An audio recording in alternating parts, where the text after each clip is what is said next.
My name is Dr. Mercurio Arborea, and I am the founder of the Arborea Institute. Through our unique blend of benign pharmacology, sensory therapy, and energy sculpting, we can guide you to a new, better, happier you. You are about to embark on a great journey. Let the new age of enlightenment begin. What is at stake is more than one small country. It is a big idea, a new world order. It's no longer a theory. What I'm about to say is fact. The secret organizations of the world power elite are no longer secret. They have planned and are now leading us into a one-world communist government. Welcome, useless eaters, to the Oddman Out podcast, where we talk about hidden history, deep political policy, occult deconstruction, economics, religion, and philosophy. I'm your rabbit hole aficionado, the Oddman. Welcome. What's up, my brothers and my sisters? So I just wanted to throw a video together quickly to talk about the Council of Councils, which is ran by the Council on Foreign Relations. You know, that's kind of my jam. That's what I talk about. So anyway, maybe some people are getting tired of it, but this one's a little different, so I'll go through it, try to tell you a little bit about it as quickly as I can. The Council of Councils, what is it? Well, it says here it's an international initiative to connect leading foreign policy institutes from around the world in a dialogue on issues of global governance and multilateral cooperation. Their mission statement: the defining foreign policy challenges of the 21st century are global in nature. To help direct high-level international attention and effective policy responses to these threats and opportunities, Council on Foreign Relations has created a Council of Councils, COC. And that's a good band, by the way, but they probably would agree with this happy horse shit. But anyway, the Council on Councils is composed of 28 major policy institutes from some of the most influential countries, the world's most influential countries. It is designed to facilitate candid, not for attribution dialogue and consensus building among influential opinion leaders from both established and emerging nations, with the ultimate purpose of injecting the conclusions of its deliberations into high-level foreign policy circles within members' countries. And what that means is they have their members, they get them into places in presidential administrations and other places of governments or of governance in other areas in other parts of the world, other countries, and then they give them these policies that 10 to 30 of their people have worked on and written, and then they implement them. They become law. They are the shadow government. And this is a network that spans all over the world.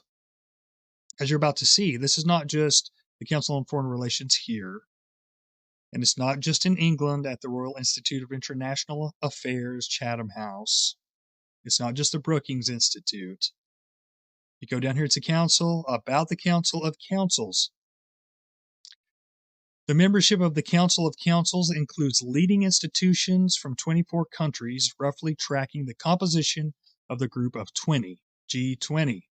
The network facilitates candid, not for attribution, dialogue, and consensus building among influential opinion leaders from established and emerging nations. A list of member organizations is available on the Council of Councils roster page, which we'll see in a minute.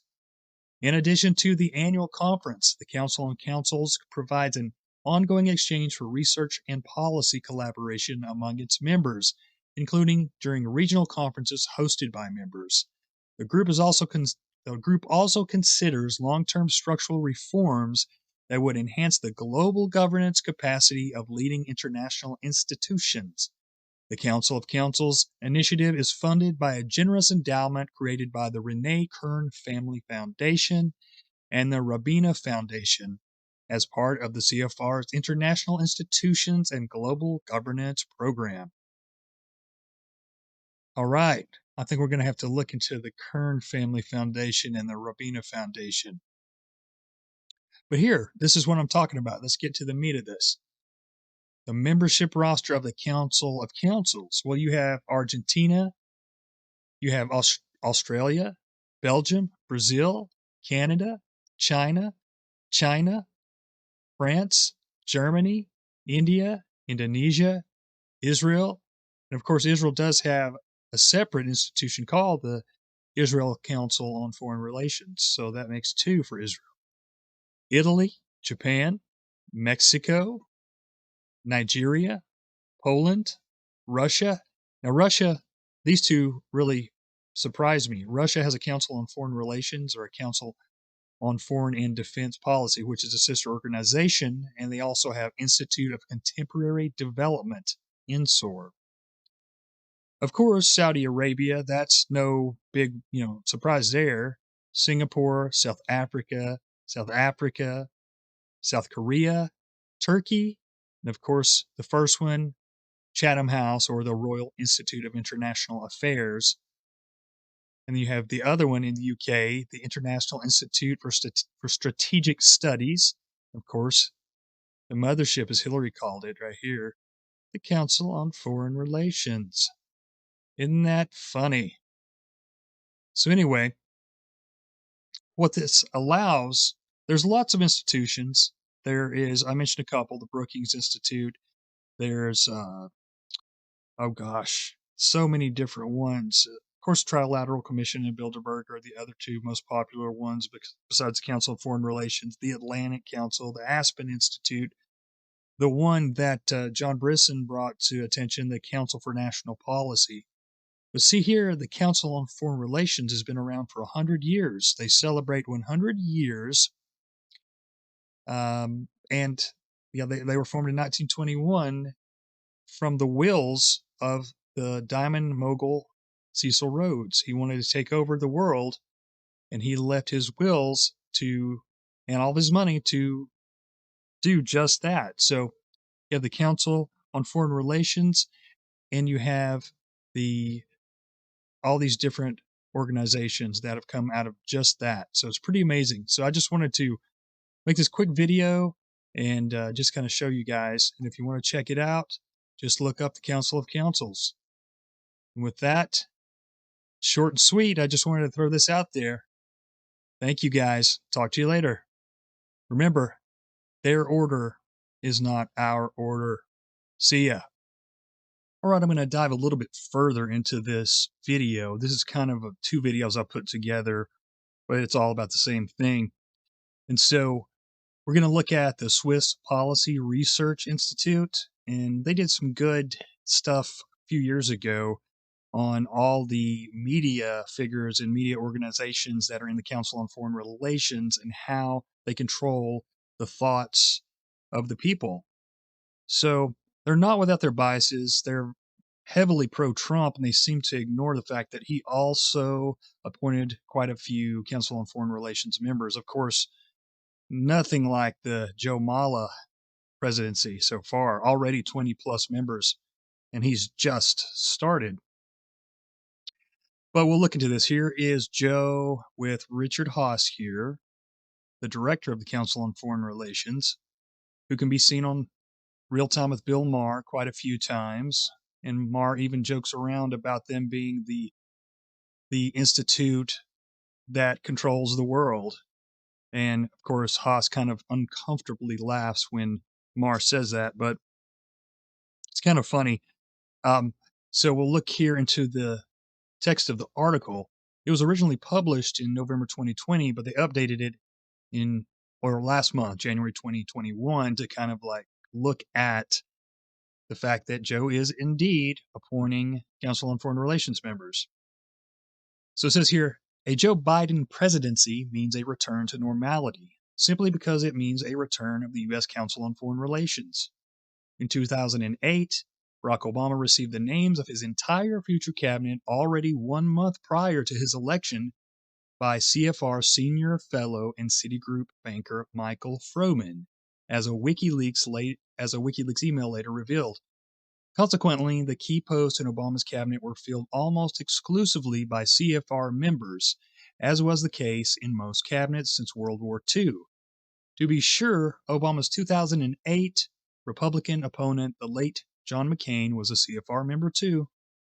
Michael Froman later negotiated the TPP and the TTIP international trade agreements before returning to the CFR as a distinguished fellow.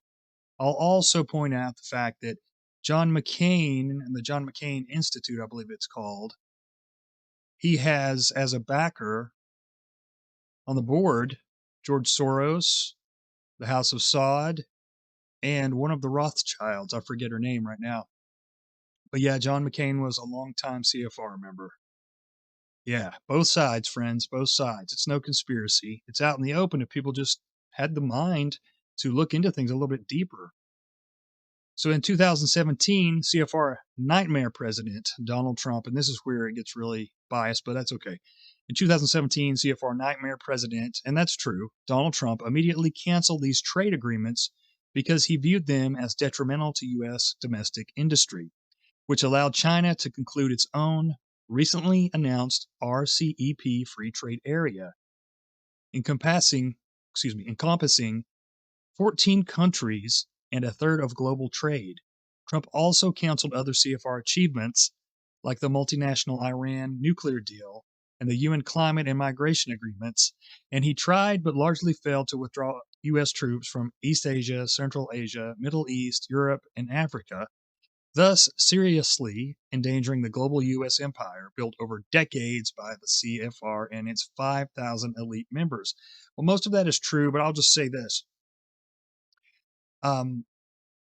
We were lobbing a record number of bombs in Afghanistan and in Somalia during the Trump presidency.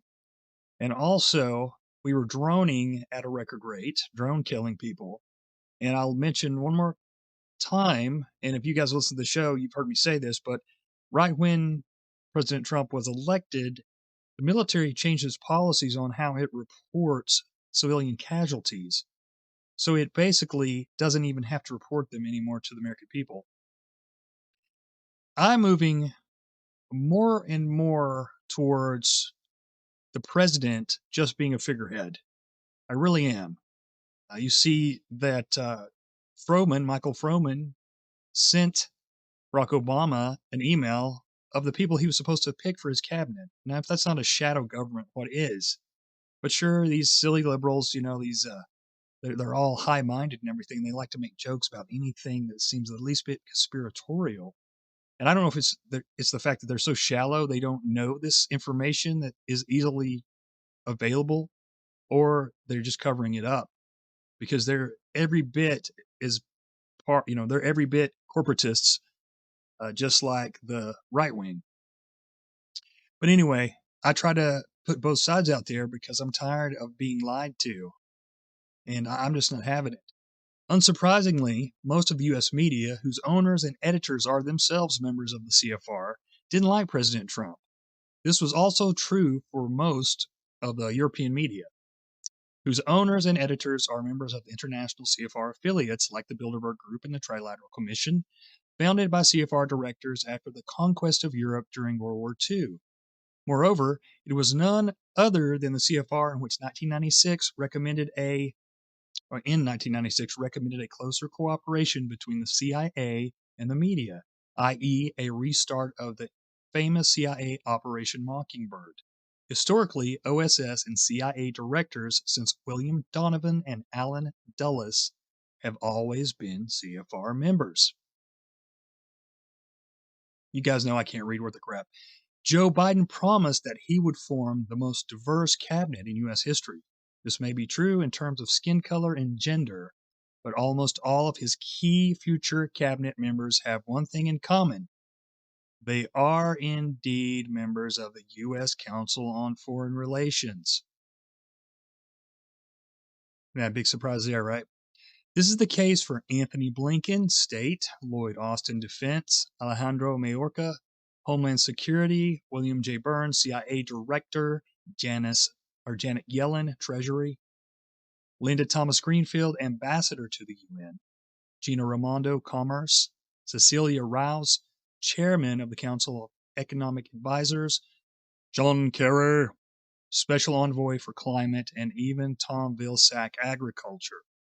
44-year-old Jake Sullivan, Biden's National Security Advisor, is not yet a CFR member, but has been a senior fellow at the Carnegie Endowment for International Peace, a think tank promoting active international engagement by the United States, and a member of the U.S.-German Marshals Fund Alliance for Securing Democracy, a major promoter of the Russiagate disinformation campaign, both of which are run by CFR members. Well, yeah, that's the Carnegies. Oh no, I'm dropping stuff. The Carnegies, they're hand in hand with the CFR and the Ford Foundation, the Rockefeller Foundation. In fact, I was just reading a couple days ago a PDF, I think it was like 40-something pages, a paper from the Carnegie Institute by the Council on Foreign Relations. And it was basically how Trump had destroyed the international order and how they must put it back together. And what they mean when they say international order, they claim that it's for peace and it's the only way to get peace in the world. And they need to disarm everyone, disarmament, and end the borders, end sovereignty, because it's the only way to have peace.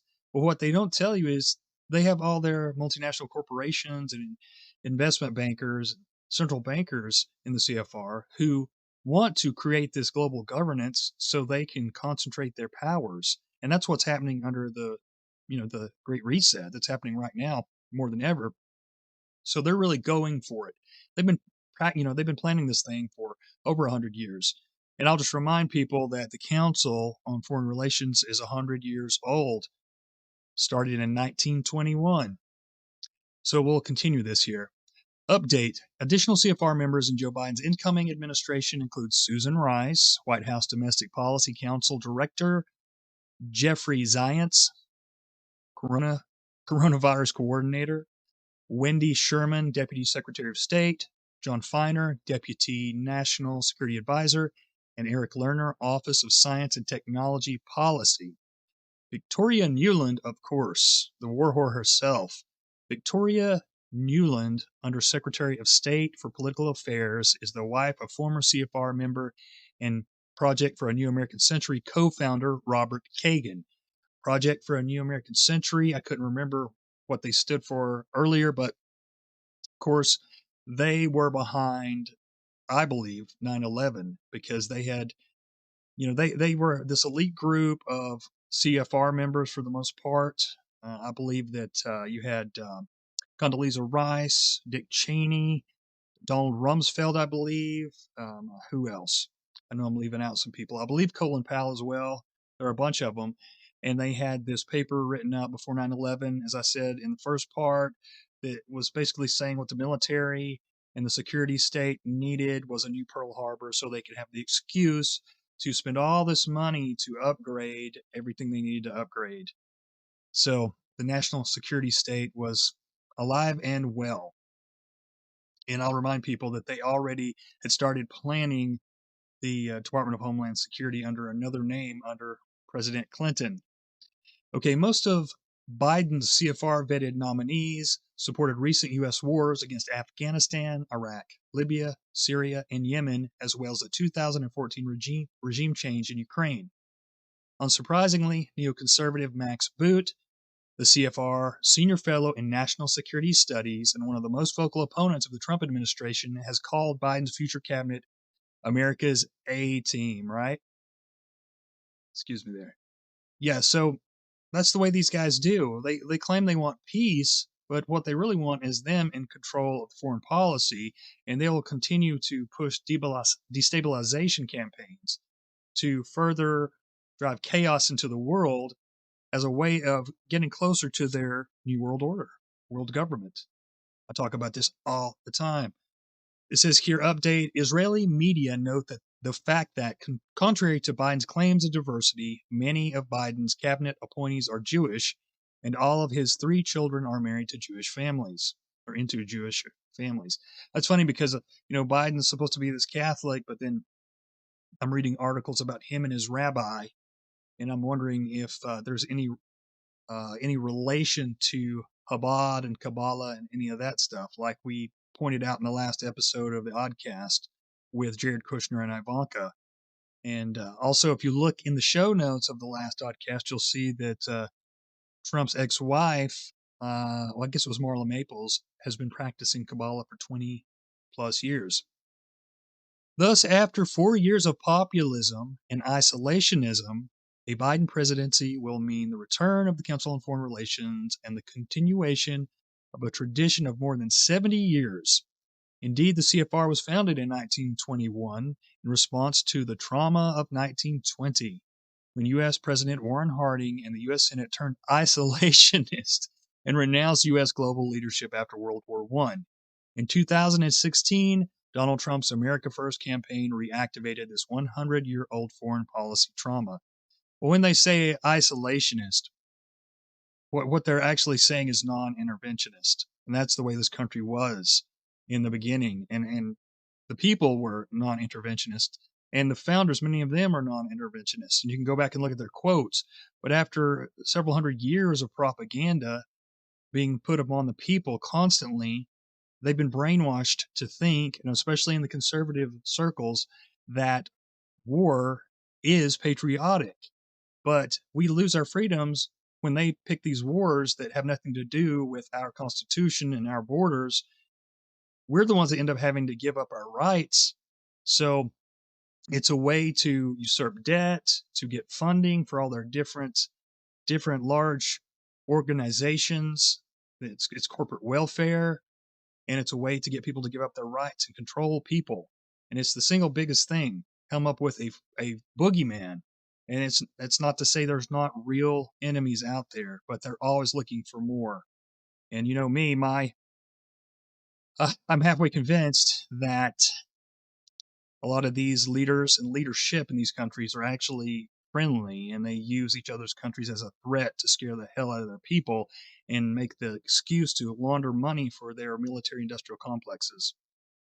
And, I'm not anti-soldier by any means. I really appreciate everything our soldiers have done. But these guys up in these higher positions and these defense industries and these colonels and these generals who are a part of the Council on Foreign Relations. The council has worked directly with the Pentagon and the DoD for decades. And I told you earlier, they are for disarmament and the ending of sovereignty.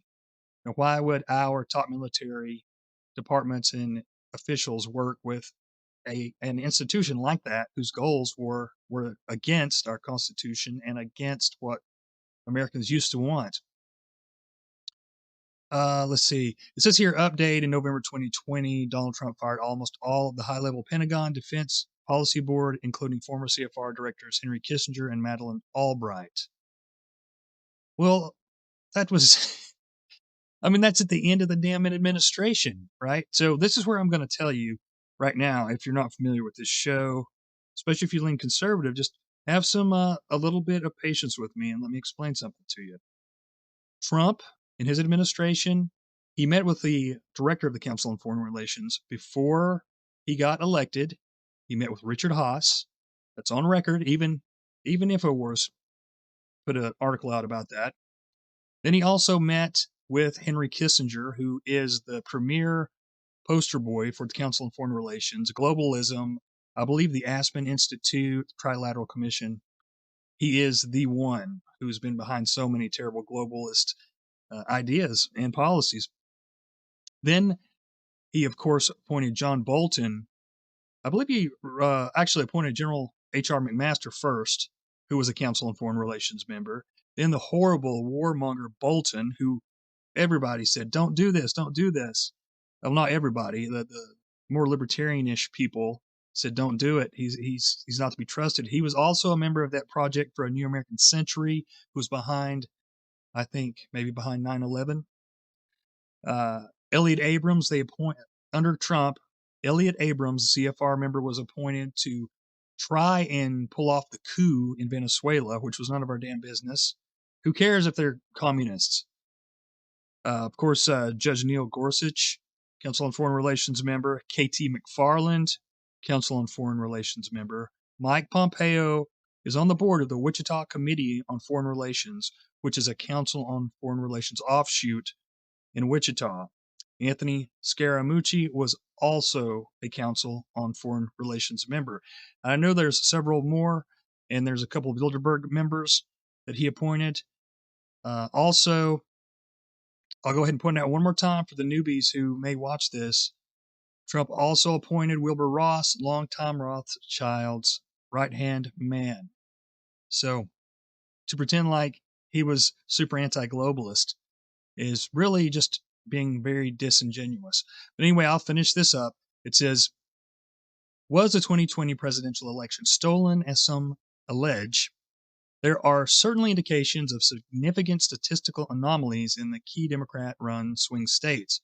Whether these were decisive for the election outcome may be up to the courts to decide. At any rate, Joe Biden may as well be the first president known to be involved in international corruption before even entering the office. And it finishes up with, why are most U.S. and international media hardly interested in this? Well, why should they be? And this goes back to, I told you, and if you click on this, American Empire and its media, this is the article they did connecting all the different Council on Foreign Relations members to the media.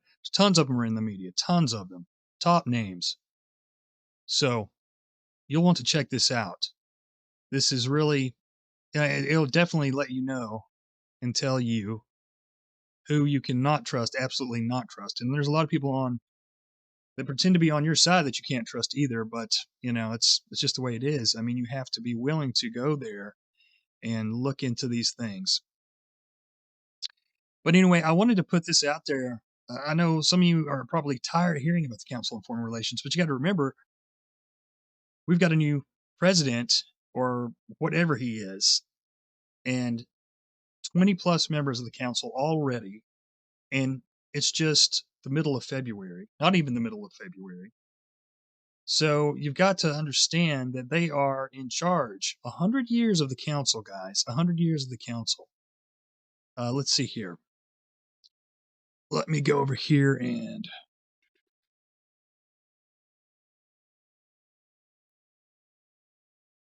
CFR.org. Here it is. Give it just a second here. I want to show you, just so you know what I'm talking about. Right here, they're celebrating. Well, what happened to it? They're celebrating 100 years. 100 years. If you want to know what they've got planned, what the elites have planned, you go to CFR.org or you go to foreignaffairs.org. They tell each other what they're doing by communicating through this site and through Foreign Affairs Magazine, which is their online, or they have paper. You can get it in print. Their magazine, which has been around for many, many years, many years. Let's see here. Membership. Okay. Well, let's see if I can find it here. The individual memberships. We won't go through the individual memberships because it's just so vast, but I suggest you spend about 20 minutes, 30 minutes going through those and see all the media figures and the people from the Pentagon and the former presidential administration's members that are in it. And I guess I said media figures and the people from academia. It's just unbelievable. They are the shadow government and the elite group. And yes, there's many, many more elite institutions that I talked about earlier. But these guys, as I pointed out in the first half, are worldwide. Worldwide. So you have to understand that they control a lot of policy. They have a lot of sway. 100 years? They've been around 100 years? Let's see. Let's look at their corporate member roster, which I've pointed out before on other shows. But look here. Founders, AT&T, Bank of America, Chevron, Facebook, ExxonMobil, Citibank, Goldman Sachs, Google, PepsiCo, NASDAQ. Look at their president's circle here. Check this out. BlackRock, Blackstone. Remember BlackRock? Remember the show I did on BlackRock, guys? work hand in hand now with the Federal Reserve and the Treasury. Let's see here. Look at all these guys. You're not going to get any more powerful and influential than the Council on Foreign Relations. Look who backs them. Look at this. This is all those groups and all those institutions and businesses and companies that people can't stand. And what's funny is, look at all these groups. Now, this would be tons of groups in here that traditional liberals would hate and be against, but they don't even know enough about their own party and politics to know that they support their own enemies. And Joe Biden is a part of this group, as well as Obama and so many others. And so their whole party is controlled by these groups that they actually hate. And that's politics for you. By the time, when you're engaged in the partisan rivalry, and you're so caught up in the emotions of it all and the rivalry of it all, you end up supporting things that are against your own best interests. And so these silly, ignorant, know-nothing people on the left, and trust me, there's tons of problems with people on the right and their blind allegiance to Trump and different things like that. But these people on the left don't even know that this is who they support. It's so silly, yet so easy. It's not hidden, guys. It's not a cult. It's not esoteric. It's not hidden. It's out in the open. And that's why H.G. Wells, I believe it was in the 1940s, called his book The Open Conspiracy. And it was a book.